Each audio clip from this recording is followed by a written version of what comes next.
Sanibonani guys, igama uNqobelani Phasana Masibela Inimba ngomhla ka-7 January. Ayibo guys, uLwandle ugcine esitholile-ke isibindi sokuthi-ke atshele abazali bakhe ukuthi kahle kahle kwenzakaleni nje esezimpela esexhuga kangaka, esezimpela nje elimale la ehlweni. Umane wabatshela ukuthi cha, impela ube involved kwi-car accident, kunomuntu amshayisile.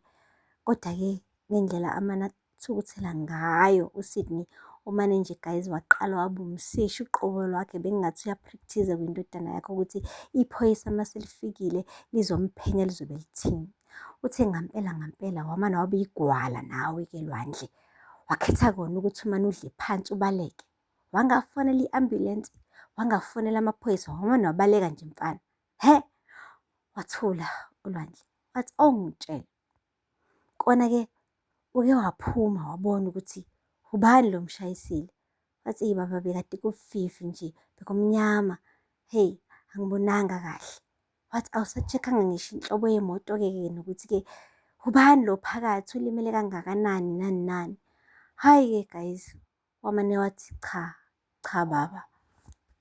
Wathi kushuthi kuyacaca ukuthi la kozondo kumele-ke siqale-ke sithi ukukliyerisha ifenitsha, siyigodluze siyise le emaceleni, ngoba phela-ke amaphoyisa-ke akumelanga aqhuzuke uma sesefika eza la ekhaya, ngoba impela yeza mfana wami azobe egcwele igceke.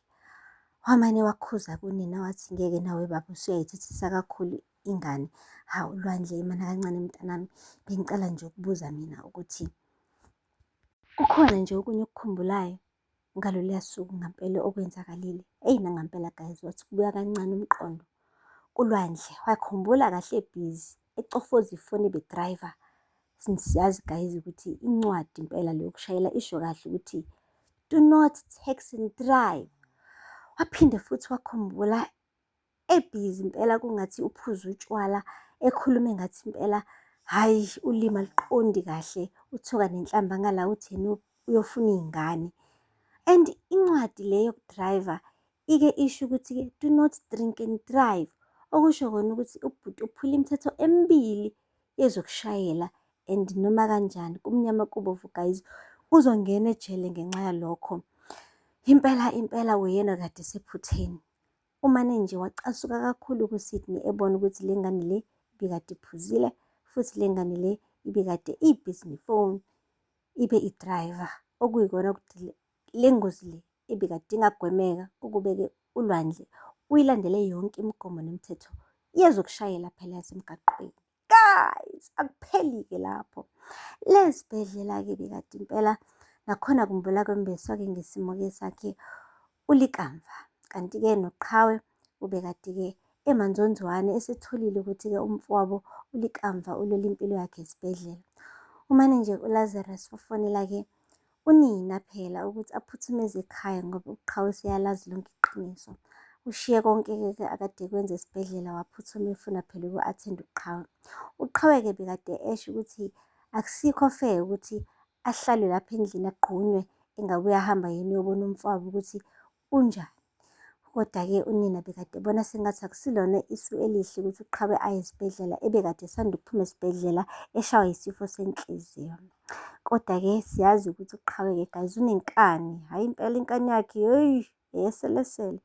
Umane nje waphoqa wagcina-ke evumile-ke ukuthi bahambe bonke baye esibhedlela, yena kanye-ke nonina uZoleka kanye-ke no-stepdad wakhe-ke uLazarus.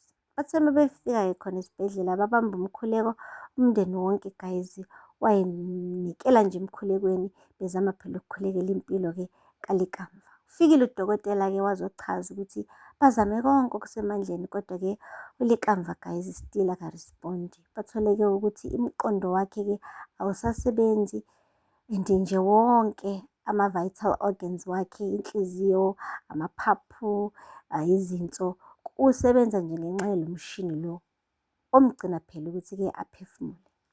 Guys, umndeni umane nje wahluleka ukuzibamba, wakhala impela, wakhishwa isikanante. Unina uThumeka, guys, umane waphelelwa ngamandla. Kubonakala nje ukuthi-ke wonke amathemba akhe amane ashabalala kuhle kwamazolo ebona ilanga. Uqhawe-ke guys umane nje Kwawuyena-ke odazuluka kakhulu, wabuza udokotela wamqonda ngqo ukuthi wedokotela, njengoba uthi uzame konke okusemandleni, usho ukuthini ngoba nakhu ngiyakubona umile la uthe phuhle. Wathi uZoleka uyakhuza, wathi no, ngithi ntoni oyizamile ngoba ndiyabona ukuba usamile, uhleli lapho umile. Go, do something, siza umfowethu. Ayi guys, uthe esasho njalo, hhayi inhliziyo yakhe nayo yaqala-ke manje ya-acta up guys, ngoba phela ugirl bengakalulami vele ngokuphelele. Umane wathi lutho umoya, awubambe umoya, awudonse umoya, awudonseki umoya, wathi awukhiphe umoya, awukhipheke umoya. Nangoku udokotela-ke manje useqala-ke manje uyatatamisa yena, uthi bring the wheelchair, bring the wheelchair. Hhayi uZoleka-ke guys nawe usiyakhala-ke manje, uyabona ukuthi nayi imhlola, nawa amanzi engena endlini, ngoba phela bekade besaphatheke kabi ngokuthi uLikamva brain dead.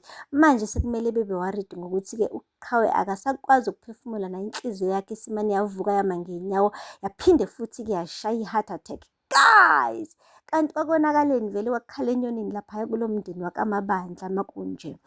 Hhayi-ke udokotela-ke bekade ebhizi eshaya u-CPR ngala, nangu uyakhala uthumeka ngala, ukhalela uLikamva, nangu uZoleka uyakhala ngala, ukhalela uQhawe. Hayi bo guys, kwakubi nje impela sekusuka lapho-ke guys, kwamane nje kwathi umshini wakhala kanjalo-ke guys, kwachaza kona ukuthi inhliziyo-ke kaQhawe isimane yama nakhona-ke manje, okusho kona ukuthi siney'nkinga ey'mbili-ke manje ekhayeni elodwa. uQhawe ngala inhliziyo imile, Likamva ngala ingqondo ayisebenzi. So abantwana bobabili-ke manje sekumane nje kwaphela nje inyanga, kabuhlungu kanjalo. Akusaziwa-ke manje ukuthi kwenziwe ini, kuhlanganiswe ini nani. Ngapha-ke guys koZondo, naye-ke bandla uLwandle uthe nje sathi usaxhuga endlini kwabe kungqongqoza umuntu emnyango, uthe methi uyavula, hayi bo, nangumawethu. Umawethu-ke uyaxaka ukuthi manje ubhuti kwenze njani, wabona ehleli bomvu uyaxhuga, wambuza ukuthi kwenzakaleni kuwena. Washo-ke waqamba amanga la wayizolo, wathi hhayi kuqhamuka abantu nje ababili abathathu bangishaya, bangiphuca imoto, cabanga nje. Wathi serious? Wathi ayi kodwa kungcono ngoba usaphila. Ngithi angizokutshela phela la ukuthi uLikamva ube-involved kwi-car accident. Kuyimanje kuyambulwa-ke embeswa-ke nesibhedlela. Hayi bo guys, kumane kwathi heqe uvalo guys lwama ngey'nyawo-ke. kuLwandle esebona phela ukuthi ngeke, it can't be a coincidence. Le accident kaLikamva yile accident naye abe-involved kuyona, okusho ukuthi uyena lo oshayisa uLikamva. Hhayi-ke guys, umane nje wathi umawethu, hhayi ithi ngikushiye-ke, ngithi angizokubheka but ngiyabona ukuthi u-right, so ululame-ke, stay away from alcohol futhi, okay? Yilawo mazwi kamshiye nawo waqeda wahamba-ke guys umawethu. Ayi, wase wahamba-ke wayotshela abazali ukuthi heyi, sengiyazi ukuthi ubani ngimshayisile, umuntu engimaziyo, i-ex-boyfriend kadadewethu uZinhle. Lo mfana lo impela-ke wale kwakaMabandla uLikamva. Guys, uSydney benoma wakhe bamane bathwala izandla ekhanda, babona kahle ukuthi yabona-ke manje akusekho ukujikela emumva. Lo mfana uyejele, kumnyama kubovu, noma kubuhlungu kuzomele bamukele ukuthi indodana yabo izohlala ejele ngeminyaka ngeminyaka ngalento embi kangaka eyenzileyo. Guys, aphela lapho-ke amazwibela anamhlanje. Ngakhohlwa ukusubscribe nilakhe nikhomente. Kazi uSydney benonkosikazi wakhe bazoba nesibindi kakhulu yini, or esinafu yini ukuthi-ke bayinikele indodana yabo ejele, ngenxa nje yokuthi-ke befuna ukubuka neqiniso phela emndenini wakaMabandla, noma bazobe bethi nje ayi, hhayi ngeke sizoyivikela indodana yethu, ngcono kona-ke kuthiwa sizohlala nale mfihlo impilo yethu yonke, kodwa nje ukuthi siyi-expose ukuthi iyona le eshayisa uLikamva, we will never do that. So sizobona-ke guys ukuthi babazali abanjani, ngabe babazali abaneqiniso noma babazali abathi sina sizofa la kufa khona indodana yethu. Sobona-ke guys ngamazwibela alandelayo ukuthi-ke iyozala nkomuni. Ningakhohlwa ukusubscribe nilakhe nikhomente. Until next time, bye. Sanibonani guys, come on.